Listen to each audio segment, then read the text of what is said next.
Listo. Relaciones en el ecosistema entonces. Recuerden que en el ecosistema se dan las interacciones entre los distintos organismos con el medio. Cuando hablamos de relaciones en el ecosistema, se habla de las relaciones que se pueden dar entre los organismos, ¿no? Específicamente entre los distintos organismos. Y van a haber distintos tipos. Vamos a señalar, por eso estoy usando este tipo de diapo. Vamos a señalar lo que suelen preguntar en examen, ¿no? Sobre todo para que ustedes lo puedan tomar en cuenta. ¿Ya? Hay dos tipos de relaciones. Las relaciones intraespecíficas u homotípicas y las relaciones que son de tipo interespecíficas o heterotípicas. Dos tipos, ¿no?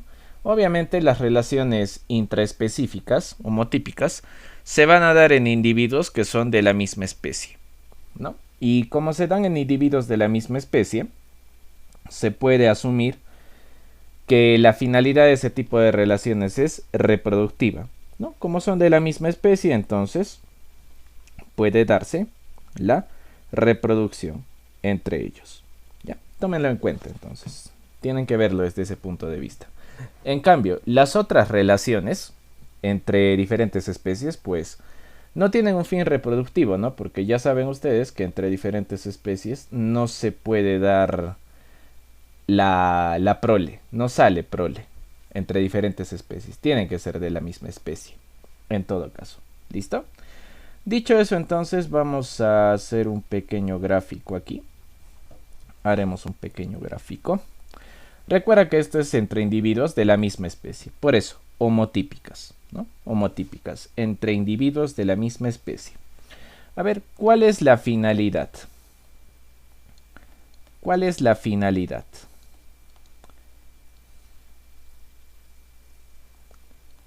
¿Cuál es la finalidad? El fin es eminentemente reproductivo. ¿Ya? La finalidad es eminentemente reproductiva. Reproductiva.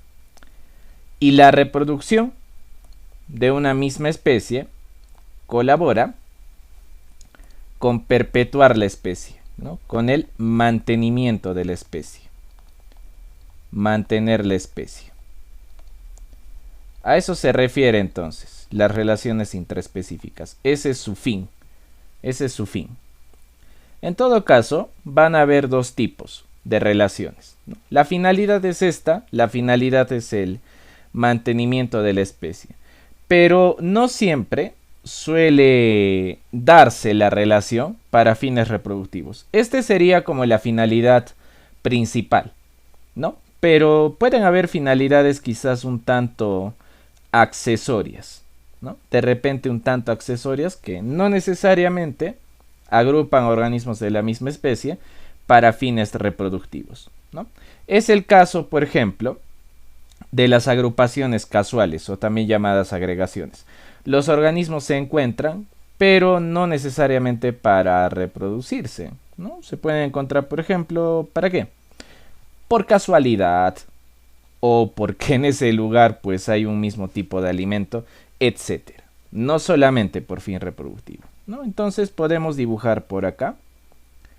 De repente podemos dibujar por acá una especie, ¿no? Supongo que recuerdas a la vicuña llama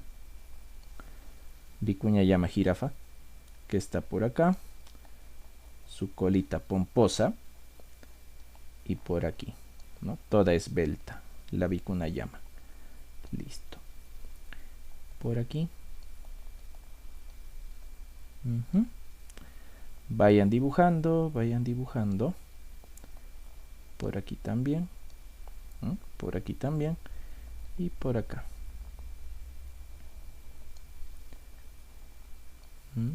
Y su pancita. Listo. Ahí tenemos, por ejemplo, un animalito, ¿no? Un animalito de especie desconocida. Este animalito, entonces, digamos que es pues macho. Digamos que es machito. Tiene que encontrarse con otro animalito que sea de su misma especie, ¿no? En este caso, por ejemplo, podemos dibujar por este lado otro animalito. Algo así. con las orejitas algo así, con rasgos un poco más finos, de repente un cuellito más alargado, una colita más prominente, igual las patitas, ¿no? Las patitas, vayan dibujando las patitas también, su pancita,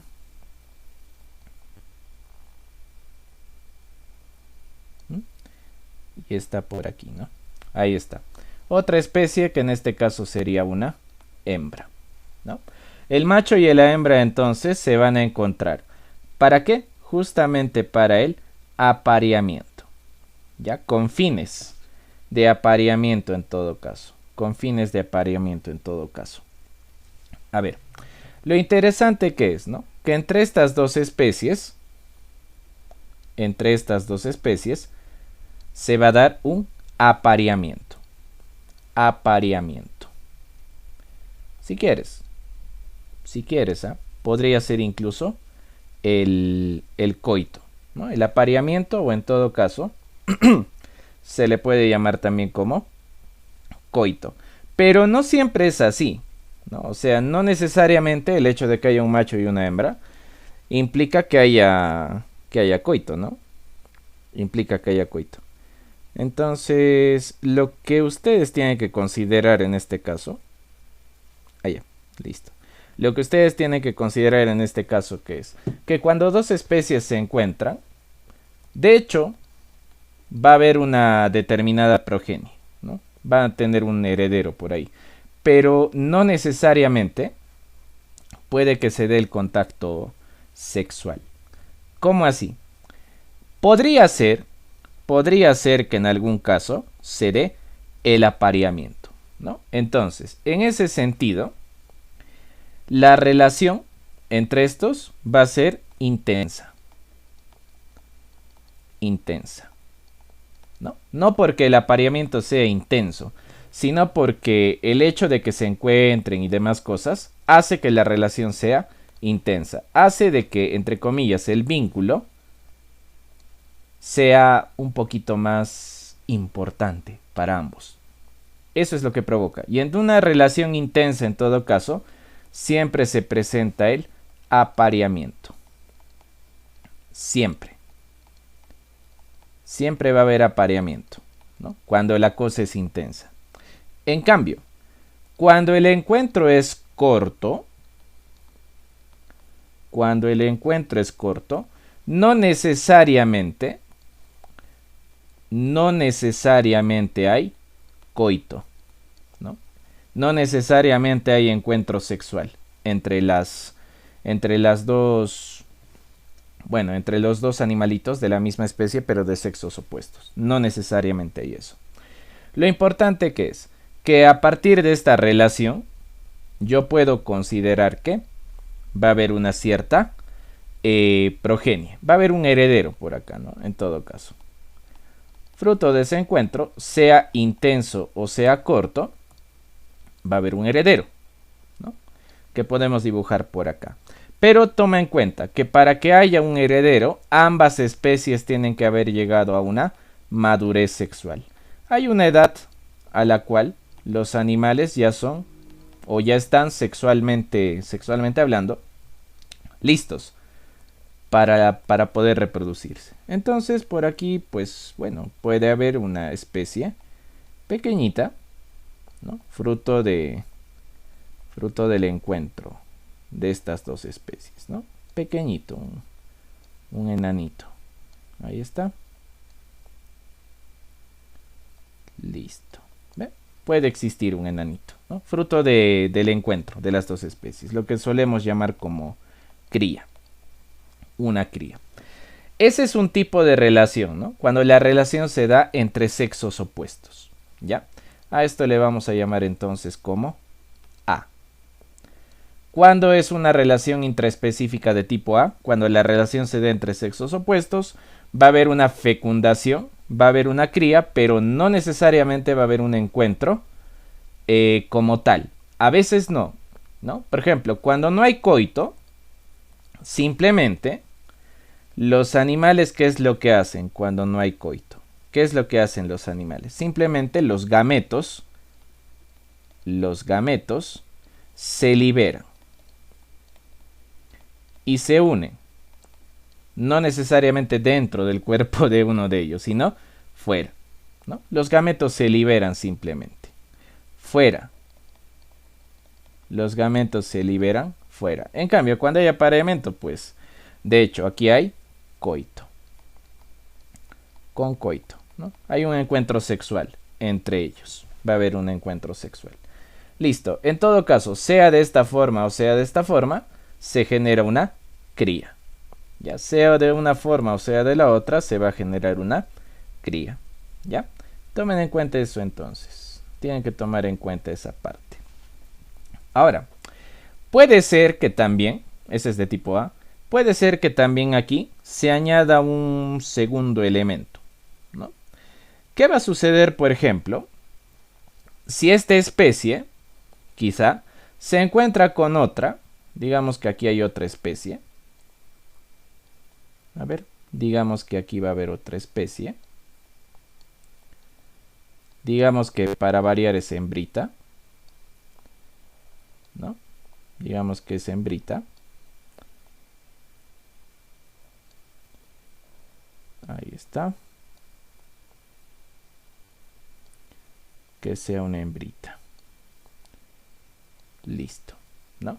Pero lo que sucede, que sea hembrita, es que no se han encontrado necesariamente para reproducirse, sino que en el mismo lugar, podemos ponerlo así, en el mismo lugar, ambas especies encuentran comida, encuentran agua, encuentran luz, etc. Así que simplemente se encontraron, pero no con fines necesariamente reproductivos, ¿no? Sino porque en el mismo sitio hay comida, hay agua, hay luz, etc. Este es un segundo tipo de relación, ¿no? Es un segundo tipo de relación que se suele llamar agrupación casual o agregación. Cuando simplemente te encuentras para otras cosas que no necesariamente tiene tinte sexual. ¿Ya? Es un segundo tipo, entonces. A ese encuentro de ese tipo se le llama agrupación casual o también agregación. Agregación. ¿Ya? Agrupación casual o agregación. Y a ese primer tipo simplemente se le llama relación entre sexos opuestos, ¿no? Y como estás viendo, el fin es netamente reproductivo. ¿Ya? La finalidad es netamente reproductiva. Dos tipos de relaciones, ¿no? No te olvides entonces, en la relación entre sexos opuestos puede que haya coito, puede que no haya coito. Si no hay coito, no hay lío. Igual va a haber una descendencia. ¿Por qué? Porque lo que interesa en todo caso es que el material, los gametos, se unan, ¿no? Y den lugar a la progenie. ¿Ya? Listo. Listo. Muy bien. Muy bien, chibolitos. ¿Tienen alguna pregunta hasta ahí? ¿Alguna duda hasta ahí, niños? ¿Alguna preguntita hasta aquí? Por favor, a ver, voy a revisar los mensajes. Creo que no han dicho nada. Ya, bien. Eso entonces, cuando hablamos de este tipo de relaciones. Sin embargo, hay algunas otras modalidades, ¿no? Van a haber algunas otras modalidades. Ah, profe, ¿entre qué animalitos, por ejemplo, se da este asunto de la agrupación casual o la agregación? Por ejemplo, los guacamayos, ¿no? Los guacamayos que se unen en las colpas, ¿no? Para Me parece que hay comida salada en las colpas, ¿no? Los guacamayos, por ejemplo, son un buen ejemplo de ese caso. Los pingüinos, ¿no? El pingüino de Humboldt, el famoso pingüino de Humboldt que tenemos tan cerca. A ver, puedes poner ejemplos por acá, ¿no? Por ejemplo, en ese tipo de relaciones pues estará el guacamayo,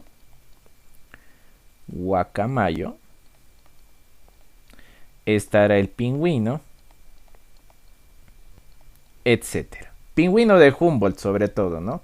A lo mejor te preguntan, porque el pingüino de Humboldt también lo vamos a ver cuando entremos a la balota de diversidad. Ahí lo vas a ver con un poco más de claridad, ¿no? Al pingüino de Humboldt. Así que no te olvides. En agrupación casual también podría estar el pingüino de Humboldt. ¿Listo? Muy bien. Muy bien.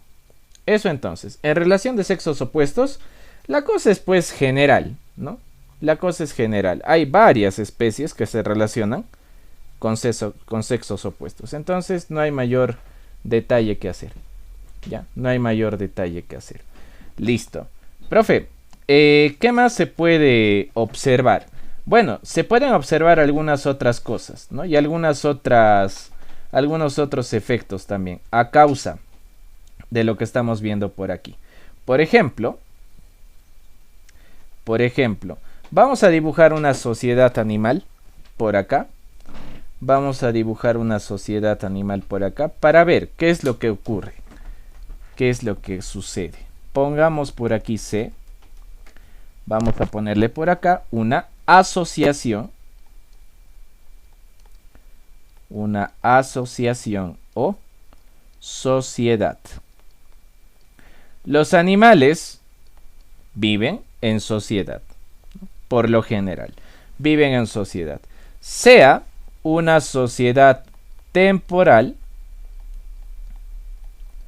o permanente, pero siempre viven en sociedad. Sea una sociedad temporal o permanente. ¿Ya? Muy bien. Como hay una sociedad temporal o permanente, de hecho, se van a generar alguno que otro vínculo. Ahora, lo que nosotros tenemos que ver es cómo son esas sociedades y qué tipo de cositas podemos indicar a partir de la presencia de esas sociedades. Para eso, mira, simplemente vamos a dibujar un espacio. Dibujaremos un espacio y en ese espacio dibujamos una determinada sociedad. ¿Ya? Vamos a dibujar un espacio. Si no, con puntitos dibujamos un espacio. Vamos a dibujar un medio. ¿Ya? Un medio, y en ese medio ubicamos a las sociedades. Ya, ahí está, mira. Dibujamos un medio. Listo. Profe, tenemos por aquí un medio. Bien, perfecto. Vamos a dibujar una especie, ¿no? Como dijimos, esta es como una jirafa llama, entonces vamos a ponerle el mismo nombre. Que sea la comunidad de jirafas llama. ¿Ya? Jirafa llama. Ahí está una jirafa llama. Jirafa llama. Jirafa llama. Jirafa llama. Jirafa llama. ¿No? Jirafas llamas. Igual, por este lado también podemos dibujar más jirafas llamas. Jirafa llama, jirafa llama, jirafa llama, jirafa llama. Y quizá algunas de rojito, ¿no? A lo mejor, jirafa llama, jirafa llama, jirafa llama, jirafa llama. Perfecto, mira, comunidades de jirafa llama, sociedades de jirafas llamas. Entonces, quiero que notes algo, ¿no? Dentro de las sociedades, dentro de las asociaciones, se tiene objetivos en común, ¿no? Por ejemplo, toda esta sociedad de jirafas llamas, de hecho, va a protegerse de los depredadores. En todo caso, ¿cuál es el principio que van a manejar estas sociedades? La defensa. ¿Ya? La defensa común. Defensa común. Como están viviendo en sociedad, entonces es normal que el blanquito quiera proteger al celeste y viceversa. es lo normal. Estás viviendo en sociedad, ¿no? En todo caso, tienes que velar no solamente por tu pellejo, sino por el pellejo de la sociedad. ¿Ya? Listo. Muy bien. Tienes que velar por el pellejo de la sociedad. ¿Ya, chibolito? Muy bien. Muy bien, muy bien, muy bien. En todo caso, además de esa defensa común, ¿qué cosa se puede indicar? Lo siguiente. La búsqueda de alimento. Otra vez, recuerda que es como una sociedad. Es como en tu casa, ¿no? Es como si estarías viviendo con tu familia. Si estás viviendo con tu familia, de hecho, tu familia te cuida. Y tú cuidas a tu familia. Defensa común. Tu familia, claro, o sea, tu familia no busca comida. Bueno, sí buscamos comida, ¿no? Pero adquirimos comida, compramos comida, etcétera. Entonces, búsqueda de alimento. Buscan alimento. Claro, en este caso, ellos buscan alimento, lo repartirán. Para eso tiene que haber una determinada jerarquía. En las sociedades animales no existe necesariamente la igualdad. Tiene que haber jerarquía. Hay jerarquía en todo caso. Existe la jerarquía, ¿ya? Por eso, también igual que en tu casa. Imagina tu casa, ¿ya? Imagina tu casa. Creo que es la parte, el ejemplo, la analogía más cercana. Si imaginas tu casa, te vas a dar cuenta que en tu casa, a pesar de que viven todos juntos, se defienden, buscan alimento, etcétera, también, también, también hay trabajo que hacer, ¿no? Un día tú lavarás los platos, el otro día tu hermana lavará los platos, tu mamá lavará los platos, etcétera. Es decir, hay una división del trabajo, ¿no? División del trabajo. Son tres cosas que son muy características de las sociedades. La defensa común, la búsqueda del alimento y la división del trabajo. Si quieres, piensa en tu familia, que es una pequeña sociedad, ¿no? Piensa en tu familia, que viene a ser una pequeña sociedad. ¿Ya? Muy bien, chibolitos, muy bien. Profe, ¿qué más? Vamos a ver por acá. Dentro de una sociedad, de hecho, vamos a encontrar que existen padres y vamos a encontrar que también existen, por tanto, hijos. Existen padres y existen hijos. Padres e hijos. Padres e hijos. Entonces, vean. Dentro de esto, yo voy a notar que hay un progenitor y una cría. ¿No? Mira, dentro de esa sociedad,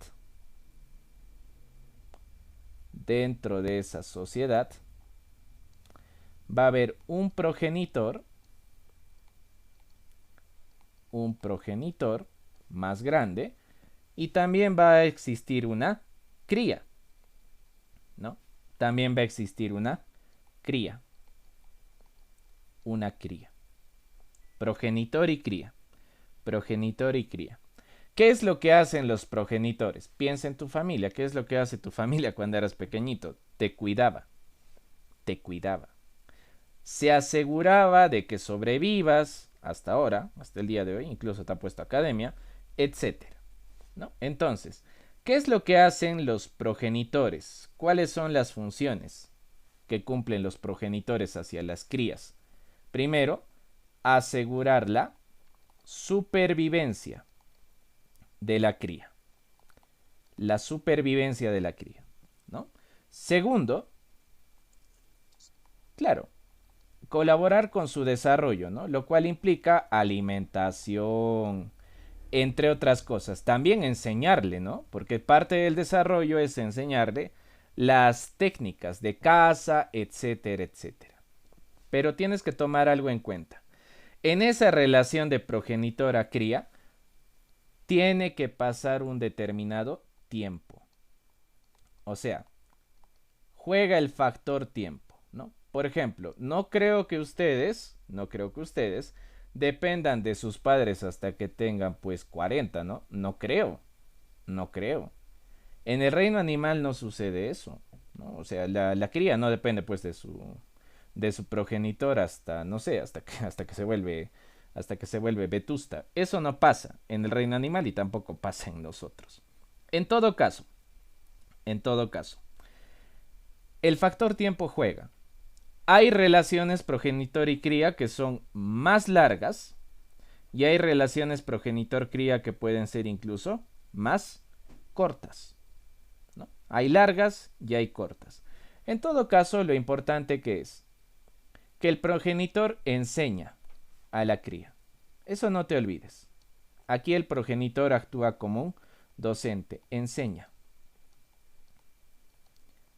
Enseña a la cría. ¿Ya? Enseña a la cría el progenitor. Le enseña. Le enseña. ¿Ya? No te olvides. Y este tipo de relación simplemente se llama asociación de relación a los descendientes, ¿no? Es un subtipo. Va a ser un subtipo. Asociación, ¿no? El mismo nombre. Asociación de relación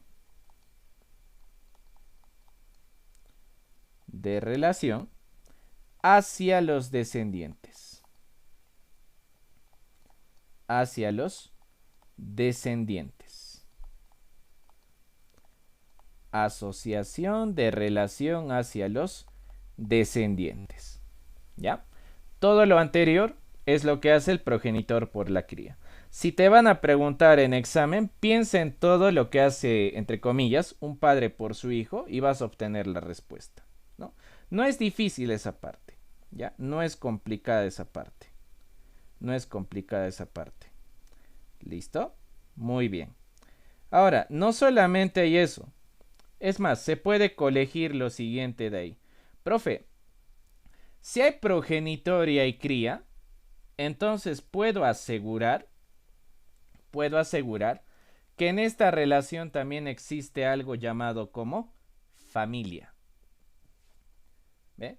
Puedo asegurar, profe, estoy seguro que ahí existen familias, ¿no? O como la ficha de CEPRU le va a llamar, deben existir en todo caso agrupaciones familiares. Y en efecto, existen, ¿no? Por ejemplo, haremos de cuenta que todos los rojitos son como familia, ¿ya? Son una familia.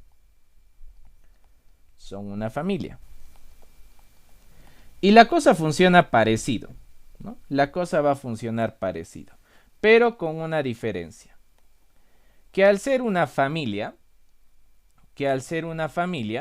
tienen que tener un jefe, ¿no? En este caso, el jefe suele ser el más grande, ¿no? El más aguerrido, el más fuerte. En las agrupaciones familiares, entonces, lo normal es que el jefe sea el más grande, el más aguerrido, ¿no? Familia. En todo caso, la relación es muy similar a esta, ¿no? Es muy similar a esta. Va a ser muy similar a esta. Igual, es una relación del progenitor hacia la cría. Pero con el detalle de que el que manda en la familia, ¿quién es? Es un macho. Por lo general, el que manda, el que es la cabeza de la familia, es un macho.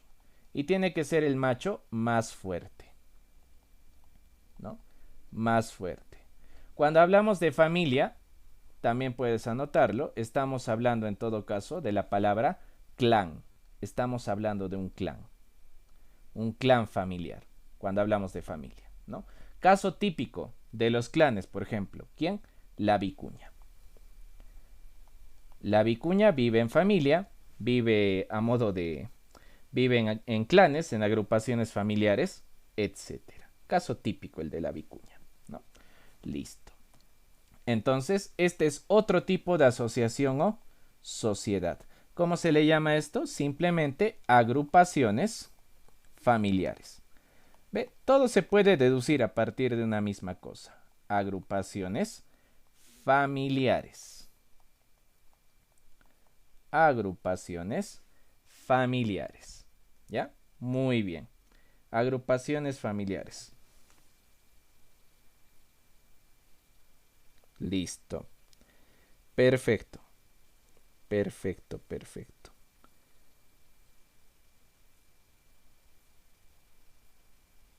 Muy bien. ¿Qué más podemos indicar por acá? A ver, profe, hemos visto entonces que dentro de una sociedad hay progenitores y crías, ¿no? Hemos visto también que dentro de una sociedad hay una familia, ¿no? Debe haber un macho alfa le llaman, y debe haber distintos herederos que después van a tomar la posta, ¿no? A su vez. Listo. Eso es lo normal. Eso es lo normal. Listo. ¿Qué más se puede ver allí, chibolitos? Hay un tipo especial, de asociación que van a ser las famosas colmenas, ¿no? Pero el principio de las colmenas está basado en la división del trabajo, ¿no? El principio de las colmenas, en todo caso, está basado en la división del trabajo. Eso lo vamos a ver al final. Quiero que veas primero los efectos, ¿ya? Y al final vemos las colmenas. ¿Qué es lo que sucede? Todo lo que hemos mencionado hace un rato produce ciertos efectos. Nuevamente, los efectos también son deducibles, ¿no? Porque al estar dentro de una sociedad se van produciendo ciertas cosas. Efectos, ¿no? Efectos. Por ejemplo, ¿qué efecto se va a producir? ¿Qué efecto se va a producir? Si estos animalitos se empiezan a ayudar entre ellos, vamos a ver un efecto llamado la cooperación, ¿no? Por ejemplo, si la jirafa llama coopera con la otra jirafa llama, etcétera, con la otra jirafa llama, ¿para qué? Para buscar alimento, lo que sea, estamos viendo una cooperación, ¿no? Una cooperación. Aquí sería una cooperación. Una cooperación. Primer efecto entonces, la cooperación. Otra, digamos, mira, vamos a dividir esta parte. Digamos, profe, que el territorio de los blanquitos no es suficiente y intentan invadir otros territorios, ¿no? En ese caso, el blanquito le busca pelea, digamos, ¿a quién? Ya, a los celestes, ¿no? Le busca pelea a los celestes. Caso típico de qué? De la competencia. Caso típico de la competencia. La competencia es otro efecto, ¿no? Cuando son comunidades de las mismas especies, los requerimientos que tienen esas especies son los mismos. Entonces van a competir. ¿Cuáles son los motivos de competencia más comunes, ¿no? Por ejemplo, el territorio. Compiten por el territorio porque pues digamos que no es suficiente para que puedan desarrollarse plenamente, no hay espacio para más crías, etcétera, etcétera. Caso típico también, competir por el alimento. No hay suficientes presas, etcétera, ¿no? Etcétera. Hay una competencia en todo caso, ¿ya? Va a haber una competencia. Y el último efecto puede ser el siguiente, ¿no? Por aquí la jirafa llama blanquita y de pronto sucede lo siguiente. Resulta que el espacio se reduce, por ahí va a estar la celeste y muy pegada a las dos, la roja, ¿no? ¿Qué viene a ser esto? Una interferencia. Una interferencia.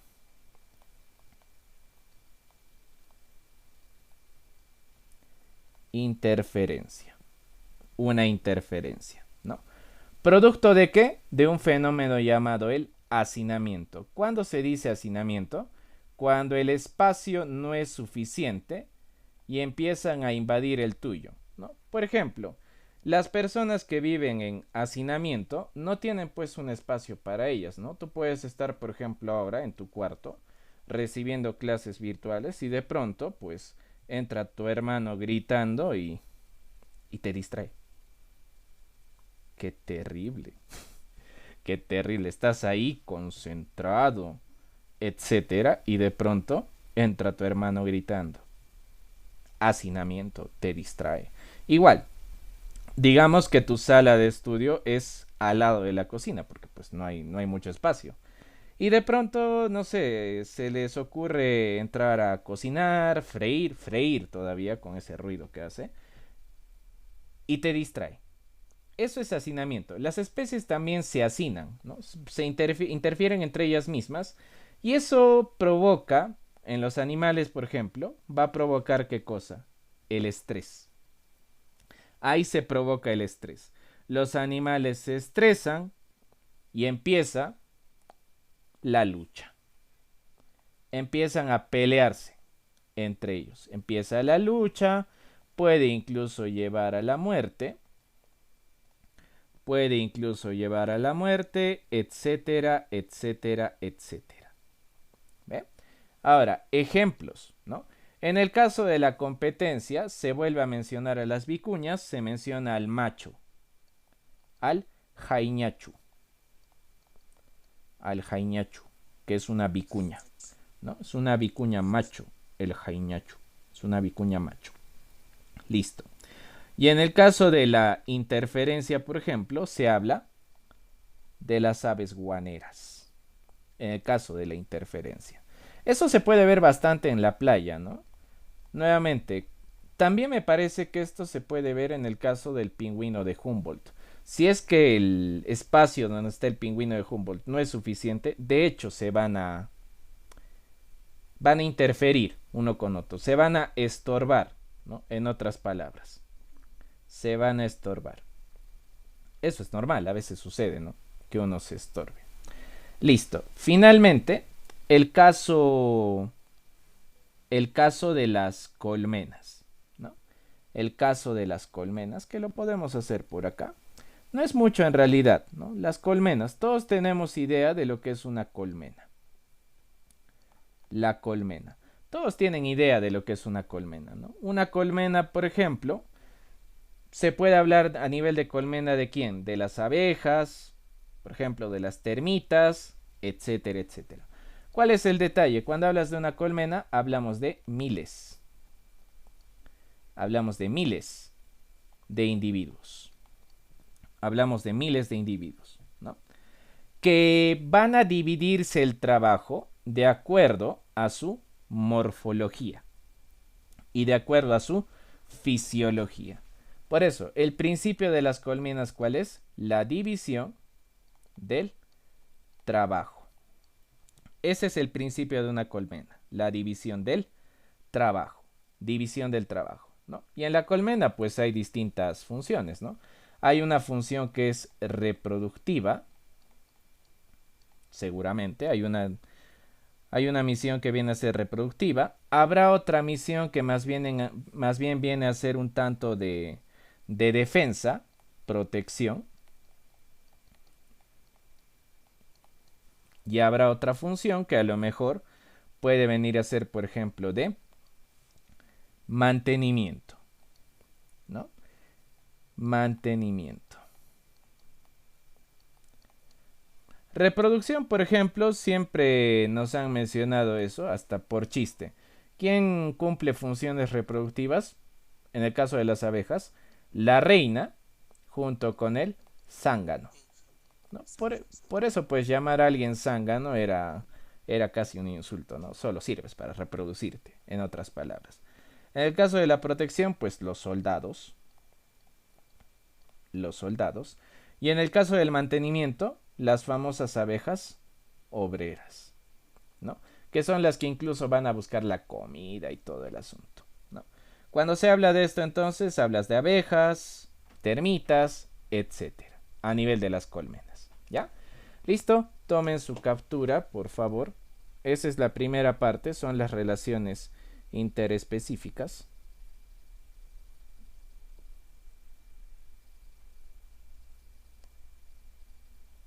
Tomen su captura. Si tienen preguntas me avisan, porfa, para aclarar. Creo que han hecho una pregunta. Ah, es la panda. Esa panda. Oh. Ya. ¿Alguna preguntita? ¿Alguna preguntita, por favor? Ya. Muy bien. Esos son los primeros tipos de relaciones, ¿no?, entre los organismos y dentro del ecosistema. Vamos a ver lo siguiente. Ojo, lo siguiente te estoy marcando lo importante. ¿Ya? Te voy a decir cómo tienes que ver la diapo. Siguiente. Siguiente. Ah, esto ya no me hace falta. Relaciones interespecíficas o heterotípicas que pueden ser de varios tipos. Primero, vamos a ver las que son de mutua tolerancia y convivencia. Obviamente esto se da entre individuos de diferente especie. Ya se tiene que dar entonces entre individuos de distinta especie. Por eso dice inter específica, entre especies en otro sentido. ¿Ya? Entre especies, chibolitos, entre especies. Muy bien. Fíjense. Cuando utilizamos estos signos 0, 0, significa que la especie A y la especie B no se benefician. ¿Ya? En otras palabras, ¿no? Se utiliza una nomenclatura acá. Cuando utilizas el 0, sin beneficio ni perjuicio. 1. Cuando utilizas el más, con beneficio. Y cuando utilizas el menos, con perjuicio, que incluso puede ser la muerte, ¿no? Con perjuicio. ¿Ya? Atentos a esa nomenclatura, por favor. Atentos a esa nomenclatura. Listo. Entonces vamos observando. La sinequia va a ser un tipo especial de relación entre organismos. Va a ser de mutua tolerancia, significa que los organismos viven en el mismo espacio y se toleran, ¿no? Como si vivieras con alguien o como si tuvieras una vecinita que tiene antojos y te tolera, ¿no? Tú le toleras, ella te tolera, nadie se hace daño y viven así, ¿no? En otras palabras, el hecho de que tu vecina esté ahí no te beneficia, el hecho de que tu vecina vea tu cara tampoco le beneficia, solamente se tolera. Caso típico, el xipilico y el papamoscas amarillo con los avisperos. Puede ser pregunta de examen.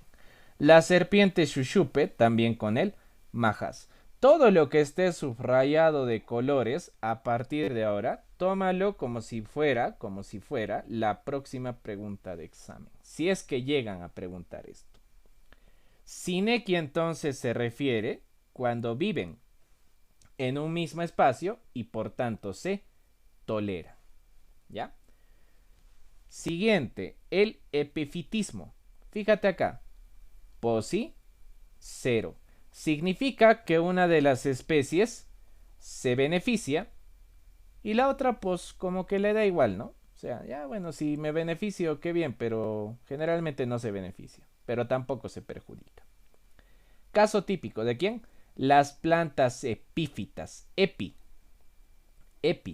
significa que crecen sobre otras plantitas, ¿no? Eso, por ejemplo, se ve en algunos musgos, que a veces crecen en las ramas o en los troncos, ¿no? Por ejemplo, ¿quién? Las achupallas, las orquídeas, los musgos y los líquenes. Casos típicos, ¿no?, de plantas epífitas. Por eso cuando uno ve un árbol, cuando ve un tronquito, suele ver algunas cosas que no necesariamente parecen propias del tronco, ¿no? Seguramente alguna vez viste un musgo, probablemente has visto un líquen, probablemente viste una achupalla. ¿Ya? Ahí están los ejemplos de plantas epífitas. Crecen sobre otras, ellas se benefician y el árbol hospedero, pues nada, ¿no? No se beneficia, pero tampoco se perjudica. Epifitismo, ¿ya? Epifitismo. La foresia más bien, esto para que lo puedas anotar, está basada en el transporte. Mira, la sinequia se basa en la mutua tolerancia, es decir, una especie de convivencia, entre comillas, ¿no? Una especie de convivencia. La foresia se basa en el transporte. Se basa en el transporte. Entonces, ¿qué es lo que va a suceder cuando hablamos de foresia? Tienes que pensar que el beneficio que obtiene la especie es ser transportada convenientemente. Por ejemplo, claro, y esto de manera temporal, ¿no? Ese transporte no es pues permanente, no es que siempre va a estar moviéndote la otra especie, es temporal. Ejemplo, los ácaros. Los ácaros. La larva del escarabajo meloe que va a ser transportada por las abejas. Y aquí, hagan una corrección. Hay un pequeño error en vuestra ficha de CEPRU. Hagan una corrección cuando vean los huevos de Dermatobia hominis. Hagan una pequeña corrección ahí. ¿Por qué? A ver, ¿por qué vas a hacer la corrección, chibolito? ¿Por qué vas a hacer la corrección? Porque ese Dermatobia hominis sí utiliza la foresia, pero no necesariamente, y no lo explica la ficha de CEPRU, no, solo te lo deja así, ¿no? Dermatobia hominis. Pero ¿quién transporta el Dermatobia hominis? Un mosquito. El mosquito es porofora. Este mosquito transporta el Dermatobia hominis. Lo transporta, se incuba, y cuando ya llega a ser larva, recién se puede depositar, por ejemplo, en el ser humano. ¿Ya? Acláralo eso, hace esa pequeña aclaración en tu ficha del CEPRU. Solamente menciona Dermatobia hominis, pero no me indica quién lo transporta. Aquí te dejo el dato. ¿Quién lo transporta? El mosquito esporofora, ¿no? Lo incuba, se vuelve larva y recién se puede depositar en otras especies. ¿Ya? Amplía un poco la teoría, por favor. Amplía un poquito la teoría. Listo. Comensalismo. Comensalismo. El truco. Una especie se aprovecha de los restos de alimento que deja otra especie. Es decir, ¿esto en qué se basa? Alimentación. ¿Ve? Las diferencias son claras. Sinequia en una especie de convivencia. Foresia en una especie de transporte. Comensalismo se basa en la alimentación. Profe, ¿y epifitismo en qué se basará? En crecimiento. ¿Ya? Bastante claro las diferencias. En el comensalismo igual hay una especie que se beneficia, hay otra especie que no se beneficia, le da lo mismo. ¿En qué consiste? Una especie aprovecha que la otra especie pues ya cazó, lo que sea, ya ha dejado algunos restos de alimento. Ojo, esos restos de alimento no necesariamente son restos putrefactos, ¿no? Es alimento que por ahí recién se ha cocinado, ¿no? Recién se ha cocinado, mejor dicho, recién se ha comido, ¿no? Entonces, están frescos todavía. Están frescos todavía. Casos típicos, pregunta de examen. El pez rémora y el tiburón. El zorro y los cóndores. El zorro come lo que sobra el puma. El cóndor come lo que sobra el puma, ¿no? ¿El puma es depredador de quién? A ver, especialmente de quién es depredador el puma. Acuérdense. ¿De quién es depredador el puma? De la vicuña, ¿no? De la vicuña. Muy bien. Muy bien, chibolitos. Comensalismo. Y finalmente, las agallas. ¿Ya? Las agallas. Uno se beneficia, el otro nada. El otro nada. ¿En qué consiste la agalla? Es una proliferación de tejido vegetal. Seguramente alguna vez viste que los árboles presentan como una especie de protuberancias, ¿no? Parecen tumores. ¿Alguna vez viste? ¿Recuerdas haber visto árboles que parece que tuvieran tumores? Parece un cáncer incluso. ¿Llegaste a ver? ¿Llegaste a ver? ¿Sí? Bueno, date un paseíto, porque las agallas no son nada extraño. Date un paseíto por el campo y vas a ver que los arbolitos presentan un tipo de tumoración. A veces es cáncer, ¿no? Las especies vegetales no están ajenas al cáncer. Pueden adquirir cáncer.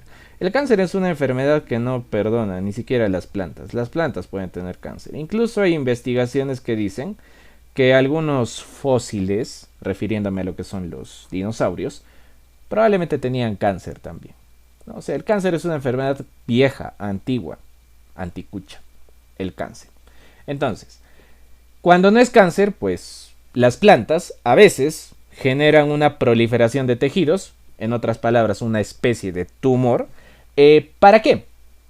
Resulta que las mosquitas, las hormigas, entre otros, dejan sus huevos sobre el árbol, ¿no? El árbol considera eso como una amenaza y empieza a proliferar tejidos sobre los huevos, ¿no? Algo así, mira. Digamos que aquí dejé, bueno, yo no soy una hormiga ni una mosca. Digamos que por ahí se dejaron los huevitos. Entonces, el árbol reacciona y empieza a proliferar sus tejidos vegetales, ¿no? ¿Para qué? Para cubrir a esta amenaza, ¿no? En sí, ¿cuál es el objetivo final? Cubrir. Intenta cubrir, y lo va cubriendo. El árbol, claro, o sea, no es que el árbol piense, ¿no? Pero el objetivo del árbol, ¿cuál es? Evitar que esto haga daño. Pero en cambio, ¿qué es lo que genera esto? Pues esto es biomasa, ¿no? Acuérdense de ese término. Esto es biomasa. Eso es biomasa vegetal, ¿no? Esto es biomasa vegetal. Energía potencial. Energía potencial. Entonces, esa energía potencial va a ser aprovechada ¿por quién? Por las larvas, ¿no? Aquí va a haber una larva que va a empezar a comer todo esto. Entonces, ¿el árbol se perjudica? No, porque este tejido es una proliferación, o sea, no es parte necesariamente de su estructura base. ¿Quién se beneficia? La larva. ¿Por qué? Porque tiene alimento gratis, ¿no? E incluso no tiene que moverse, ¿no? Simplemente se queda ahí y sigue comiendo lo que el árbol tenga bien darle. Luego, cuando la larva crece lo suficiente, simplemente, bueno, abrirá un canal, etcétera, y se va. ¿Listo? Muy bien. Tomen capturita, me avisan por favor, tomen capturita.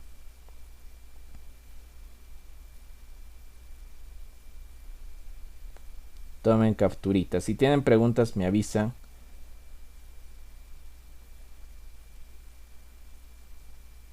Si tienen preguntas, me avisan, please, por favor. Si tienen preguntitas, me avisan. ¿Ya? Recién somos 59. ¿Por qué tan tarde? ¿Dónde se han metido estos chibolitos, caracho? ¿Por qué serán así? Bueno. Ya. Listo. Entonces, eso con respecto a estas relaciones de mutua tolerancia y convivencia. ¿Ya? Sigan tomando su capturita, por favor. Sigamos. A ver, profe, ¿qué más podemos ver?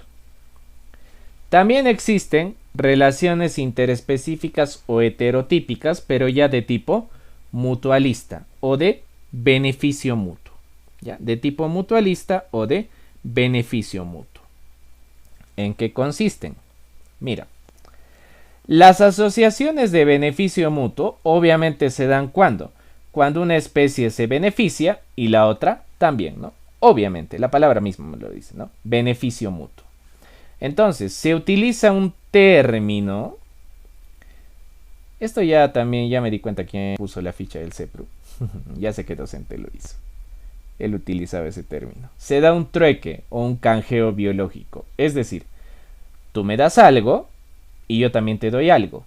Pero no es algo pues inútil, ¿no? Es algo que es útil para ambos. En este caso, ¿qué cosa intercambian?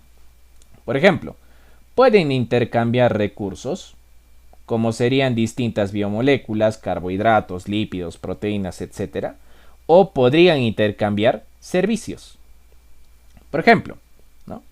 Sí, ahorita retrocedo, reproducción, alimentación, etc.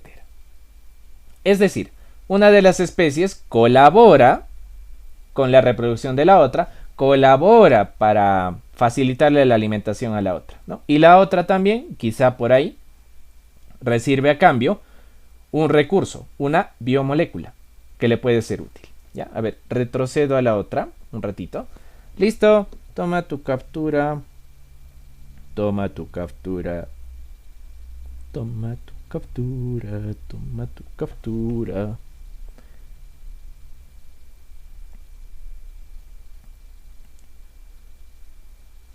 Ya está.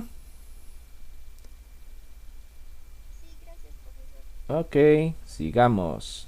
Eso entonces, ¿ya? A eso se refiere el canje o el trueque biológico.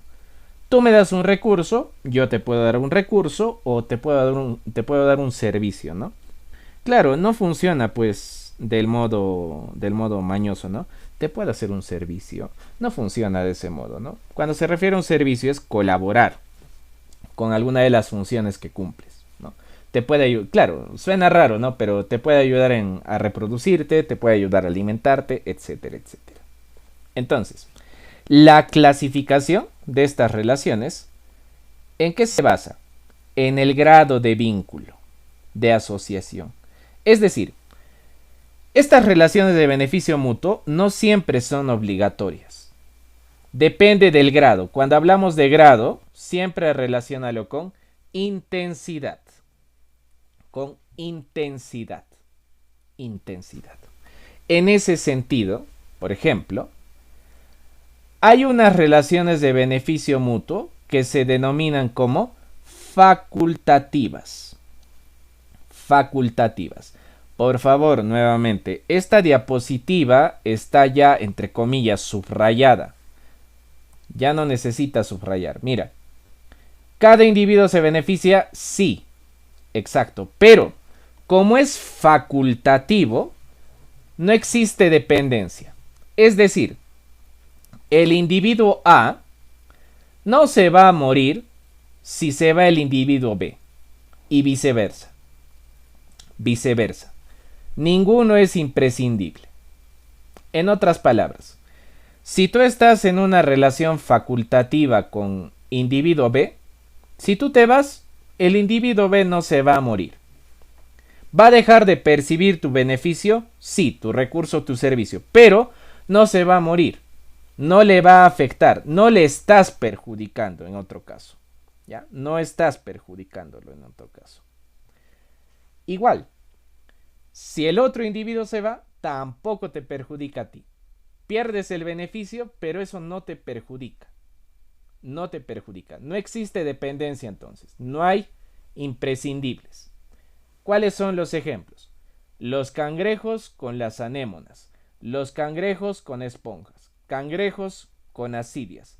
Algunos peces que utilizan a los pepinos de mar como hábitat.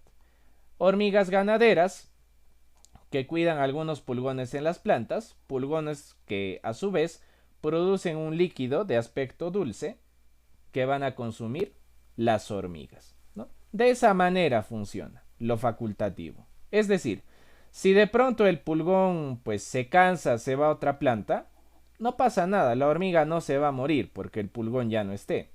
Si la esponja, no sé, se aburrió del cangrejo y la cambia por una estrella de mar, no pasa nada. El cangrejo no se va a morir. Igual, si el cangrejo se va, la esponja tampoco se va a morir. ¿Por qué? Porque no hay dependencia en el facultativo.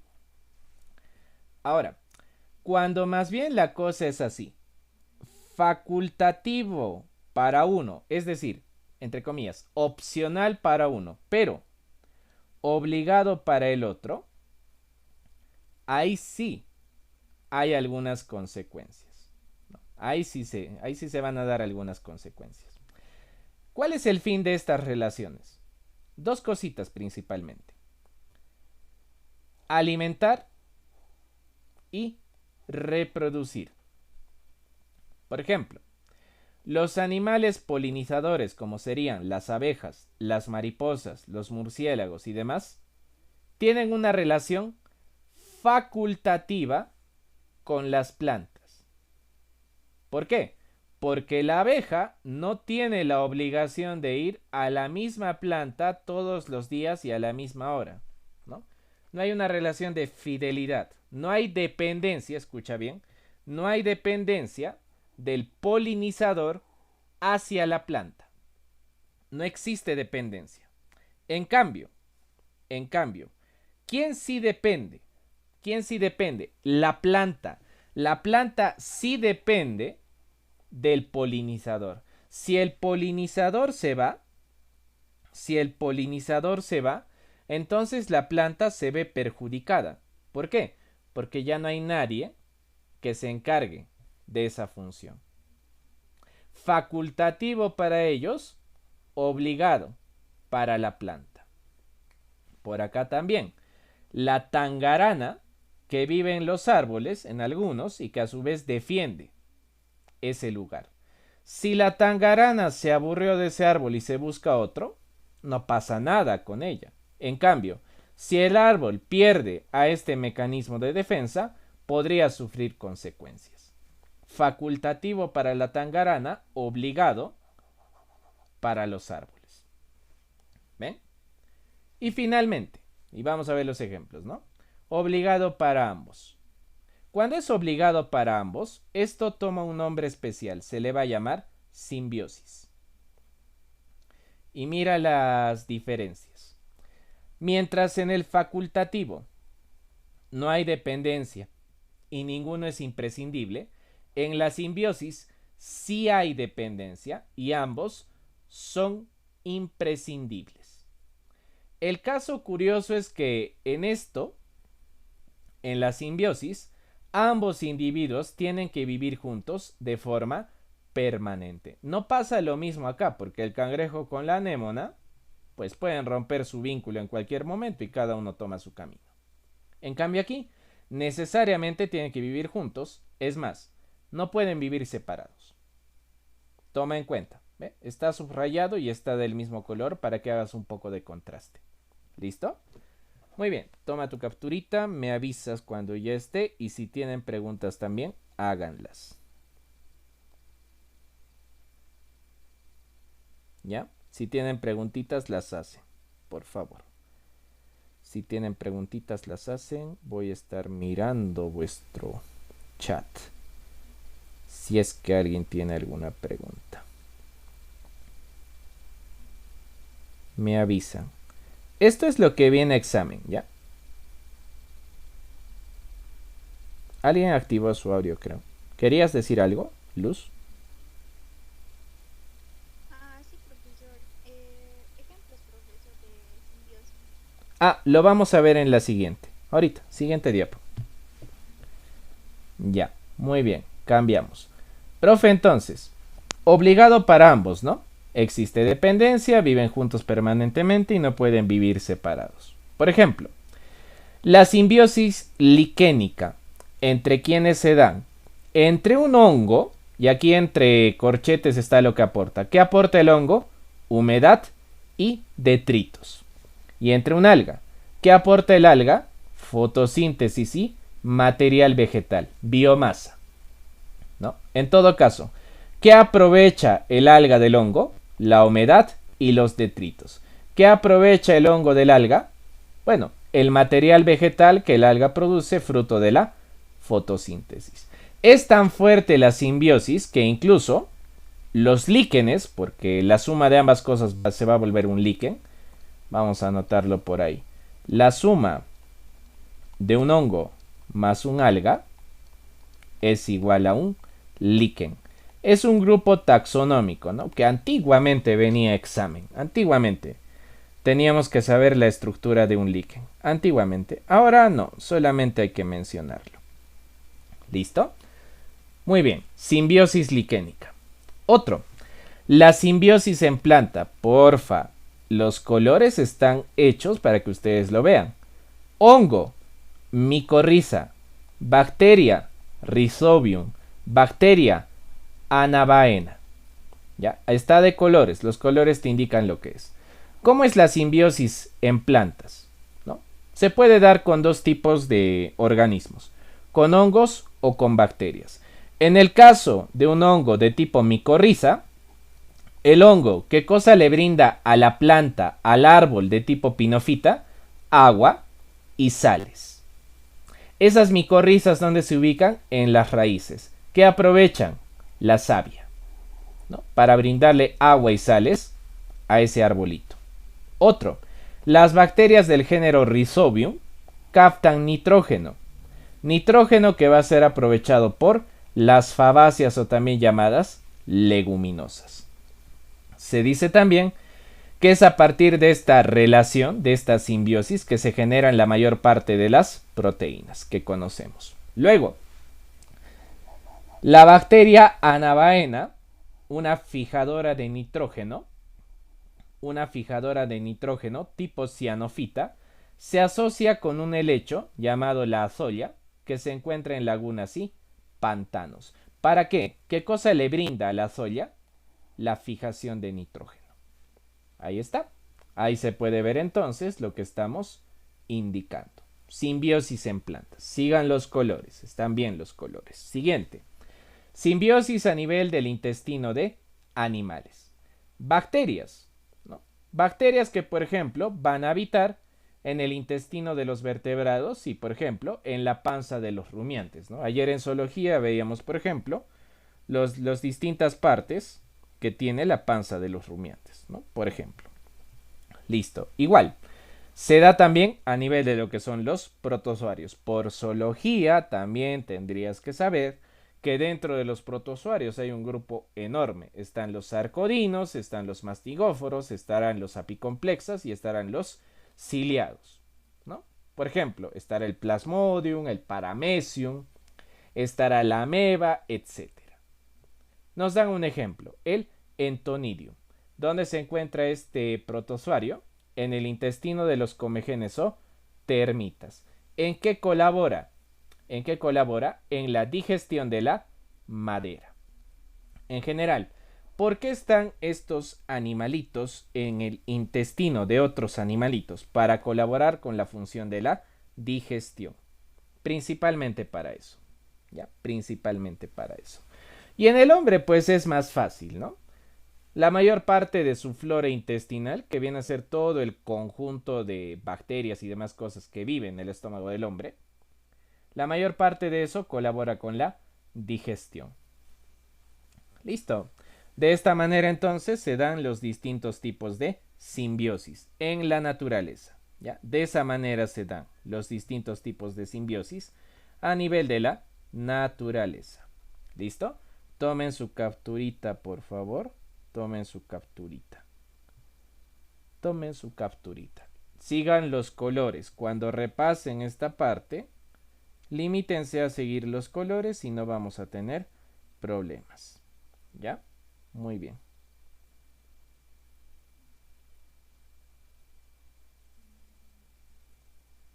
¿Alguna preguntita, chicos? ¿Hasta ahí? ¿Alguna preguntita? ¿Qué es lo que viene? Los ejemplos.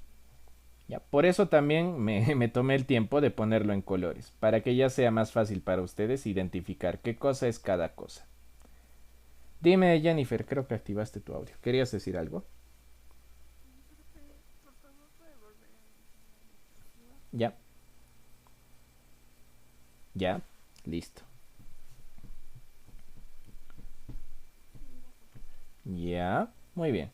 Tómele capturita a esta, por favor. Me avisan.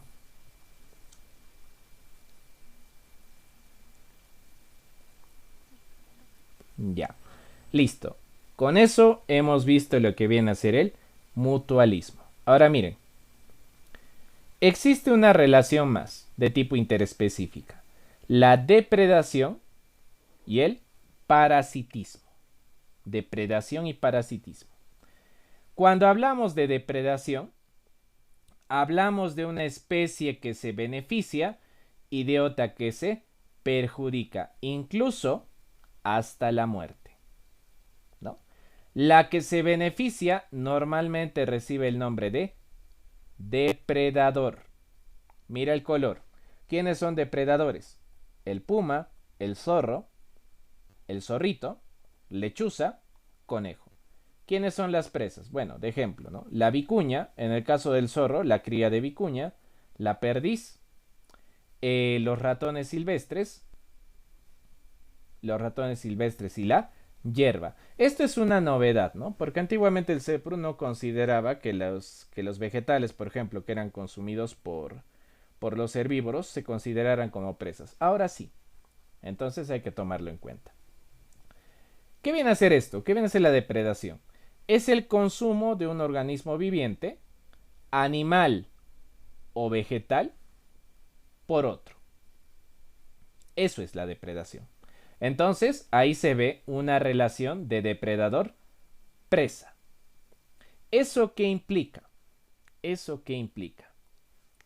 Eso implica que los depredadores van a sufrir distintas adaptaciones morfológicas. Por ejemplo, desarrollo de garras, desarrollo de dientes, etc.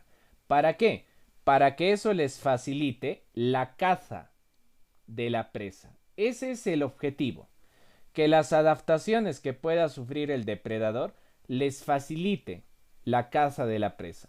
Por ejemplo, si un depredador se enfrenta a una presa que tiene una piel muy gruesa, le conviene al depredador adaptarse morfológicamente y desarrollar garras mucho más gruesas y mucho más fuertes. Eso es la adaptación morfológica. ¿Para qué? ¿Cuál es la importancia de la relación depredador-presa? Está de verde. Esto permite mantener estable el flujo de energía, las cadenas alimenticias y demás, y el flujo de nutrientes dentro del ecosistema. Es decir, la depredación colabora con la homeostasis del ecosistema de manera directa. De manera directa. Y obviamente, entre depredador y presa tiene que haber una cierta proporción numérica, ¿no? Numérica. Por tanto, el número de depredadores y el número de presas varían dependiendo de la época, dependiendo del tiempo, de manera directamente proporcional. O sea, si aumenta el número de depredadores, debería aumentar el número de presas. Si sucede al revés, el ecosistema se desequilibra. Si sucede al revés. Lo normal que es que esto se dé de manera directamente proporcional. Esto es lo normal. ¿Ya? No te olvides, la relación numérica entonces entre el depredador y la presa se tiene que dar de forma directamente proporcional. Si aumenta el número de presas, tiene que aumentar el número de depredadores. ¿Ya? El número de depredadores. Ahora, hay una novedad en la ficha y es la siguiente. Cuando nos hablan de depredación a nivel de las plantas, mencionan una palabrita interesante, la defoliación. ¿Qué es la defoliación? Toma nota. Es la caída prematura de las hojas. Defoliación. Defoliación. No sé, imagino que no lo has hecho, pero cuando algunas personas, por ejemplo, por algún motivo desconocido, sacuden un árbol, viste que hay hojas que de pronto se desprenden. Eso es defoliación, ¿no? Resulta que alteras el soporte, la estructura de la hojita, y la hojita se desprende, se cae prematuramente, ¿no? Porque normalmente lo natural es que la hoja se caiga pues por las condiciones climáticas, por el mismo hecho de que la hoja pues ya ha sufrido distintos cambios, ya no está en condiciones de funcionar, hacer fotosíntesis, habrá perdido pigmentos, etcétera, entonces cae, porque a la planta ya no le es útil y hay que dejar el espacio para que crezca otra hoja. Pero hay otros motivos por los que cae, ¿no? Si un depredador, por ejemplo, viene, arranca de frente las hojas, van a haber hojas que se van a ver perjudicadas y que por tanto pueden caer. ¿no? Simplemente porque hubo un mordisco ahí y la hoja se cae. Eso. Y también, otra, otro efecto de la depredación en las plantas, ¿dónde se ve? En los frutos y semillas. ¿Por qué? Porque los animales pues consumen el fruto, a veces las semillas, y no siempre, hacen que las semillas o los frutos pues caigan en buena tierra. No, no siempre. Eso es lo que se ve como efectos. Ejemplos tienes varios, ¿no? Sigue los colores. Depredador, depredador. Presa, presa, etcétera. El puma, depredador de las vicuñas adultas. El zorro, depredador de las crías. El zorro, a su vez, depredador de la perdiz. La lechuza, depredador de los ratones silvestres. El conejo, depredador de hierba. Ten cuidado con esto, ¿ya? Si me preguntas con qué deberías tener cuidado, es con esto. Conejo hierba. Muy bien. Y el parasitismo. Igual, uno se beneficia, el otro se perjudica. ¿Entre quiénes se dan?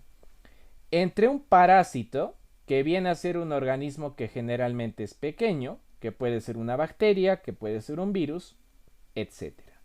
Y entre un hospedero, como el caso nuestro, ser humano, o también llamado huésped, que generalmente es más grande que el parásito y que funciona como una fuente de alimento, ¿no? Por ejemplo, los parásitos se pueden alimentar ¿de qué? De nuestra sangre o de nuestros tejidos. Generalmente, ¿qué sucede? El hospedero, o sea nosotros, cuando entra un parásito, tendemos a debilitarnos, a veces enfermar, a veces incluso morir, ¿no? A veces incluso morir. Entonces, ocasionalmente, y eso pasa con nuestra flora intestinal, llegamos a un grado de tolerancia con nuestros parásitos, ¿no? Donde tanto el parásito como nosotros nos seguimos desarrollando. A eso se le llama coevolución, ¿no? Nos seguimos desarrollando mutuamente. Sin embargo, cuando el parásito no es muy amigable que digamos, puede actuar indirectamente regulando la población del huésped, ¿no? Por ejemplo, influyendo en la cuestión reproductiva, ¿no? Porque una persona que a lo mejor está débil y está enferma, no va a pensar en reproducción. ¿Quién está afectando ahí? El parásito, ¿no? Igual, una persona que está débil y enferma, no va a tener pues un comportamiento normal, un comportamiento quizá ideal. Siempre va a haber un cierto punto de quizá incluso debilidad y enfermedad, ansiedad. No es lo mismo. Por eso se dice, ¿no?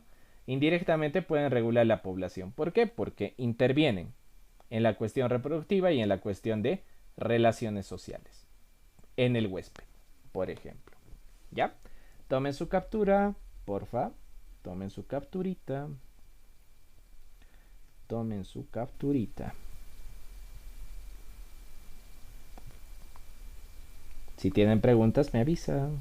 Ya saben. Tomen su capturita. ¿Ya está? Ok, muy bien. Eso entonces, ¿no? En cuanto a la depredación y al parasitismo.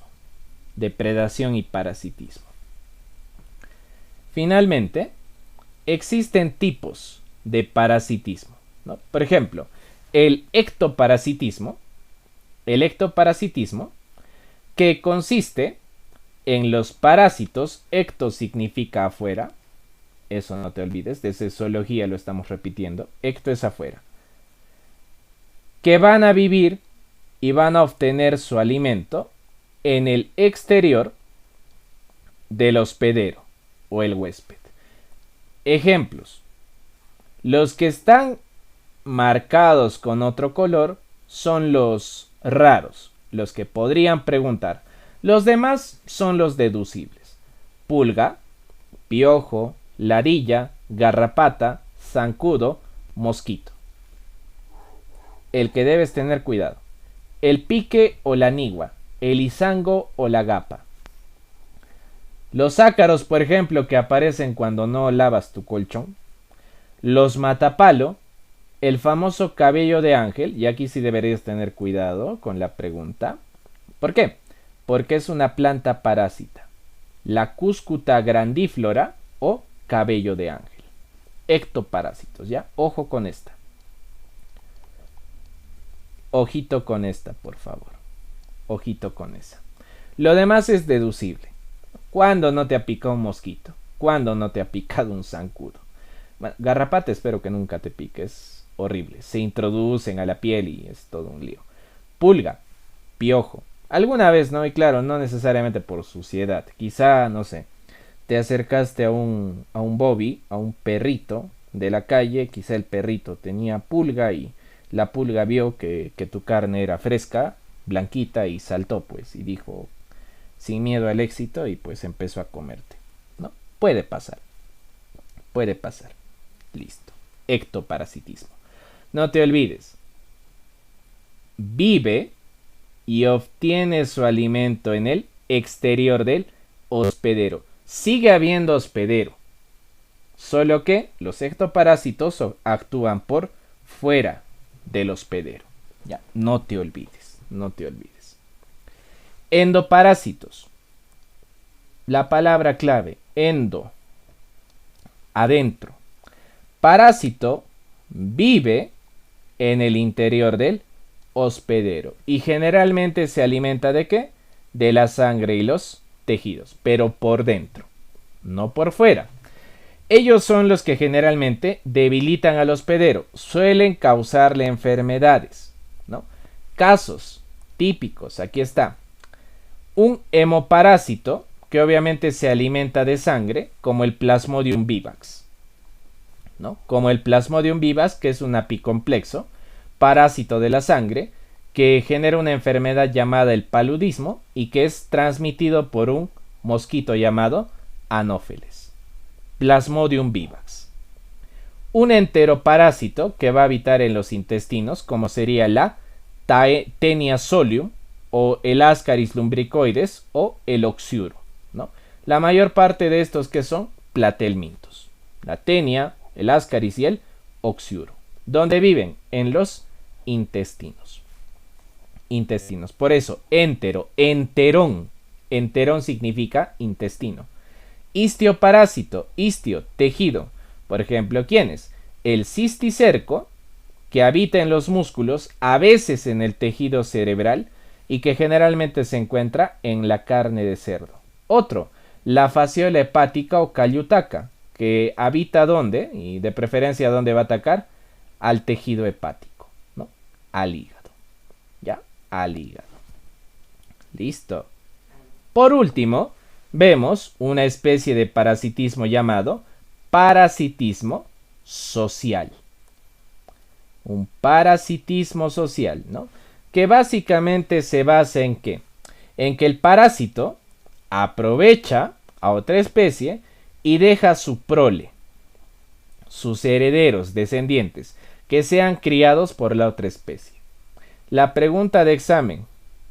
El tordo parásito, también llamado mirlo negro, que aprovecha los nidos de la pichizanca o gorrión andino y deja sus huevos, ¿no? Y por tanto la pichizanca empolla esos huevos pensando que son sus crías y el tordo mirlo negro pues se aprovecha de ella, ¿no? Igual.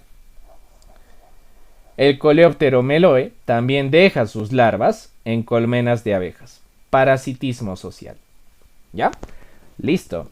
Esos son los ejemplos. Está bien subrayado lo que podría ser pregunta de examen. Están todos los detalles ahí para que lo puedan revisar, ¿no? Le hemos dado un poquito más de orden a la información, como para que lo puedan ver de manera más sencilla. ¿Ya? ¿Alguna pregunta hasta aquí? Con eso estamos acabando relaciones entre organismos. ¿Alguna preguntita hasta acá, por favor? ¿Alguna duda hasta acá, por favor? Hablen, pregunten. Hablen. ¿Alguna preguntita, alguna duda, algún comentario? Te escucho, te siento. Habla, chibolito. ¿Algo? ¿Mm? A ver, voy a ver el chat. No estoy viendo hace un rato. Ya. Creo que no hay preguntas. ¿Listo? Pueden tomar su capturita entonces. Tomen su capturita. Nuevamente reitero, los colores que estoy utilizando para subrayar no están por gusto. Es para que te guíes, es para que separes las cosas también y para remarcar lo importante. ¿Ya? Listo. Bien, vamos a dar por terminado esta parte.